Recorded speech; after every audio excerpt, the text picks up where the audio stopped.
Hiya, BookTube. Bill Ruttenberg here at the Ruttenberg Library. Come to you this morning with a Ruttenberg's Reviews. I want to review the book, The Narrative of the Life of Frederick Douglass, an American Slave by Frederick Douglass.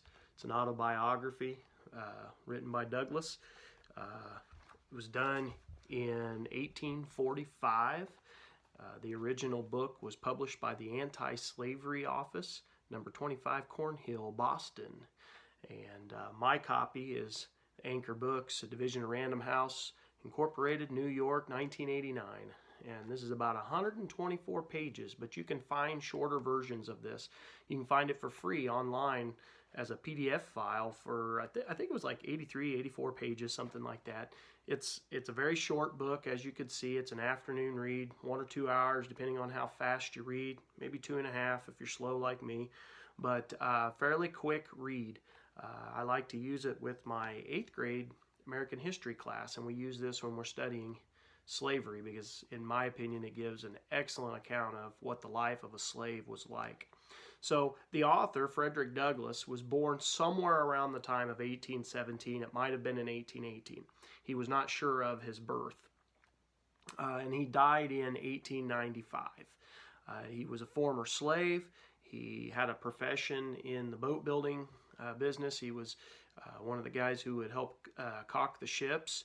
He ended up, after running away from slavery, he was a social reformer, an abolitionist, an orator, a writer, and a statesman. He wrote 2 other autobiographies, My Bondage and My Freedom in 1855, and Life and Times of Frederick Douglass, originally in 1881 and then revised it in 1892 shortly before his death. He also wrote a newspaper, the North Star, so he was a pretty prolific writer considering he was a former slave. As you guys well know, most slaves were never taught to read. It was illegal to do so in the South in most of the states, and if not all the states. I guess I've never checked that, but for most of the South, it was illegal. The slave codes said that you were not to teach your slaves to read and write. So this particular book, this first version of his autobiography, written in 1845, was 11 chapters long. It had a preface by William Lloyd Garrison and Wendell Phillips. And basically it just goes through his life from birth all the way to the point of when the last chapter covers when he successfully ran away from slavery. It's a very, very powerful book. I can't speak enough of it. I'll just tell you right off, it's a 5-star book in my opinion. It's an excellent account by a, at the time he had not found, he wasn't famous at the time. And so it's an excellent account by an average, at this time, an average account of a slave, and what they went through. So, some of the stuff he discusses in the book, he talks about, right off the get-go, he doesn't know his birthday, and his slave master never told him his birthday, and oftentimes they were split from their parents and raised by somebody else, and so the slave masters would keep that connection with family. They would tear that apart, and they do that on purpose, and he's going to go throughout the book and talk about how keeping slaves ignorant was a key to keeping slavery successful. He talks about the education process and how it's important not to allow slaves to read and write. He talks about, in the very first chapter, right off the get-go, it talks about him witnessing as a small child, witnessing his Aunt Hester being beaten for staying out too late, beaten and whipped. And it's a pretty powerful visual. He says Aunt Hester had not only disobeyed his orders in going out, but had found in company with Lloyd's Ned, which circumstance I found, from what he said while whipping her, was the chief offense. So just because he was out with this other slave. Had he been a man of pure morals himself, he might have been thought interested in protecting the innocence of my aunt, but those who knew him will not suspect him of any such virtue. Before he commenced whipping Aunt Hester, he took her into the kitchen and stripped her from neck to waist, leaving her neck, shoulders, and back entirely naked. He then told her to cross her hands, and calling her at the same time a beep beep, After crossing her hands, he tied them with a strong rope and led her to a stool under a large hook in the joist he put in for the purpose. He made her get up on the stool, tied her hands to the hook, so she's got her hands up above her head. She now stood fair for the infernal purpose. Her arms were stretched up at their full length, so that she stood upon the ends of her toes. He then said to her, "Now, you beepity beep, I'll learn you how to disobey my orders." And after rolling up his sleeves, he commenced to lay on the heavy cowskin, and soon the warm red blood, amid heart-rending shrieks from her and horrid oaths from him, came dripping to the floor. I was so terrified and horror-stricken at the sight that I hid myself in a closet and dared not venture out till long after the bloody transaction was over. I expected it would be my turn next. It was all new to me. I had never seen anything like it before. I had always lived with my grandmother on the outskirts of the plantation, where she was put to raise the children of the younger women. I had therefore been, until now, out of the way of the bloody scenes that often occurred on the plantation. And so, right from the get-go, as a small child, he's going to witness the beatings of these slaves. And of course, it's just going to continue throughout his life. So some other stuff he talks about in the book, slave songs, the deeper meaning and the anguish in the slave songs, and how many of the whites thought that they were that the slaves were happy and content with their situation. Look, they're singing. But, as he got out of slavery and he started figuring out what those slave songs actually meant, he started figuring out that they weren't happy at all if you listen to what they're singing. And so anyway, he gets into the clothing allowances, food allowances, which was pretty small. He talks about the living conditions. At night they slept on a dirt floor with pretty much no blanket, and so the cold of the earth would, he said it was, the cold would get into the bones. And so anyway, he talks about slave masters and their tricks to try to catch slaves doing wrong. And the funny thing is, he starts talking about how, this doesn't make sense. If slaves are supposedly content and happy, then why are you trying to tricking them doing wrong? Because they shouldn't be doing wrong if they're happy. They shouldn't be trying to run away if they're happy. They shouldn't be stealing from you if they're happy and content. And so he really takes that myth and just destroys it and gives you the real reason for stuff like, the negative stuff that would happen. So, and then he just asks the question, why is there a need for punishment if they're content and happy? So he talks about slaves as property, that they have no rights. When slave masters die, they don't get their freedom. They're passed on to the next generation of slaveholders, and how unfair this is. The splitting up of families and stuff like that, and just how unfair the whole situation of slavery is. Talks about slave codes. Well, and I take that back. He doesn't up front say these were slave codes. He just talks about the conditions. So I know in my classroom, I then, we study slave codes of the South, and then we link those slave codes to the story, and we show how, those are linking together.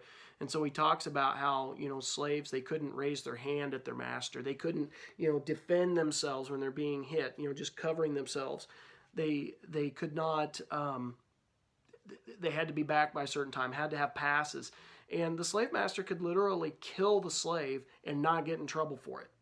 And that just shows you the depth of the evil of slavery. He throughout the whole story, he talks about how slave masters would basically take everything away from the slaves, their dignity, their pride, their family, their overall reason for living. And this would it would create zombies, really, of the slaves, because they had nothing to live for. He comes up with an interesting, part in here when he's going to be moved from one plantation to the next, and he's going to question God on why me? Why wasn't it any of the other guys?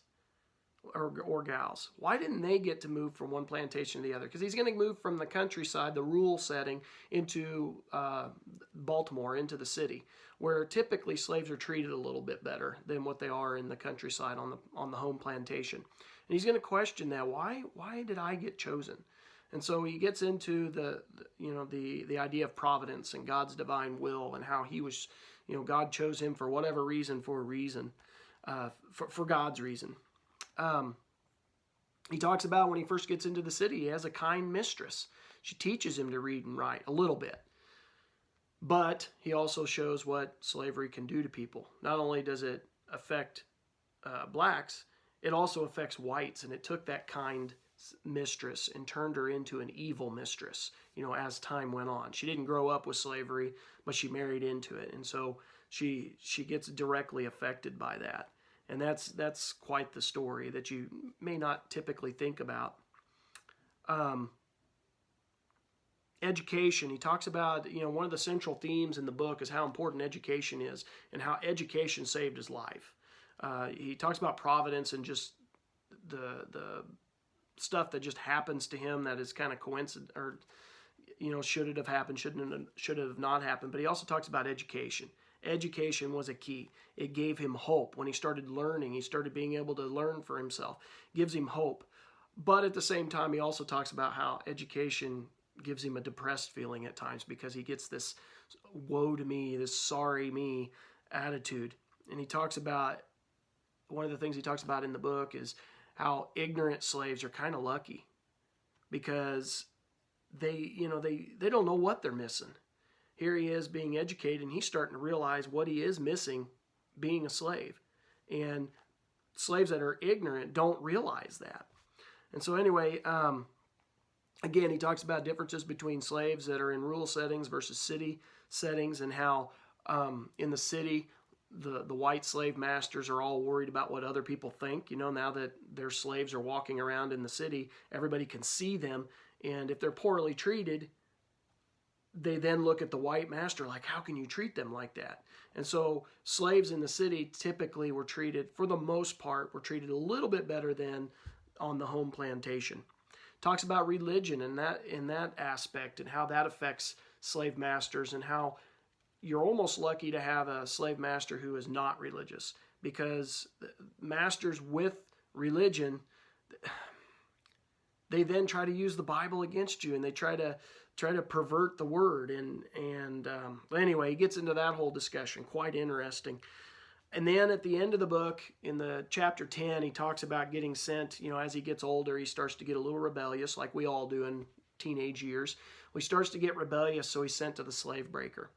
And the slave breaker, if you're not familiar with the slave breaker essentially treats the slaves just like they were dogs, and breaks them, breaks their will to live, their will to fight back, their, just tears them down. And this was something from the book that I thought was interesting. If at any one time of my life more than another I was made to drink the bitterest dregs of slavery, that time was during the first 6 months of my stay with Mr. Covey. We were worked in all weathers. It was never too hot or too cold. It could never rain, blow, hail, or snow too hard for us to work in the field. Work, work, work was scarcely more the order of the day than of the night. The longest days were too short for him, and the shortest nights were too long for him. I was somewhat unmanageable when I first went there, but a few months of this discipline tamed me. Mr. Covey succeeded in breaking me.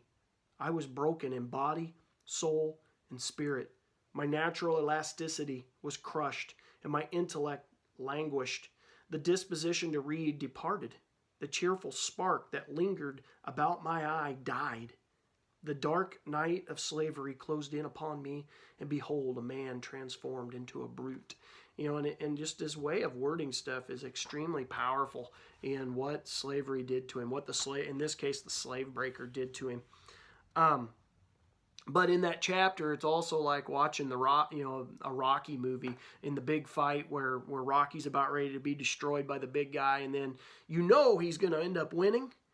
but you're still on the edge of your seat. No matter if you've seen it once or 100 times, you're always, it makes the hair on your arm stand up. And for me, there's a big confrontation in chapter 10 with Frederick Douglass and Mr. Covey. And I've read this book every year. I've taught for, I've read this probably 28 times over the years.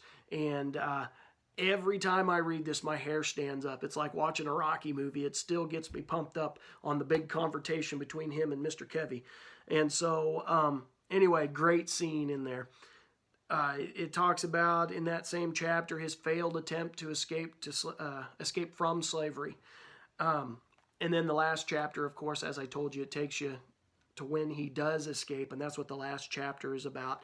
And then it talks about in chapter 11 how he gets involved in the abolitionist movement, kind of not full on board to begin with because he's just getting established in the North, but he does get asked to speak at one of the meetings, and that's where he gets his start. He becomes a speaker who goes across the North, speaking out, as the years go on. And so anyway, I give this, like I said, a 5-star rating. I think it's a literary classic. I think that, if you're a teacher, all middle school kids should read this who are studying slavery.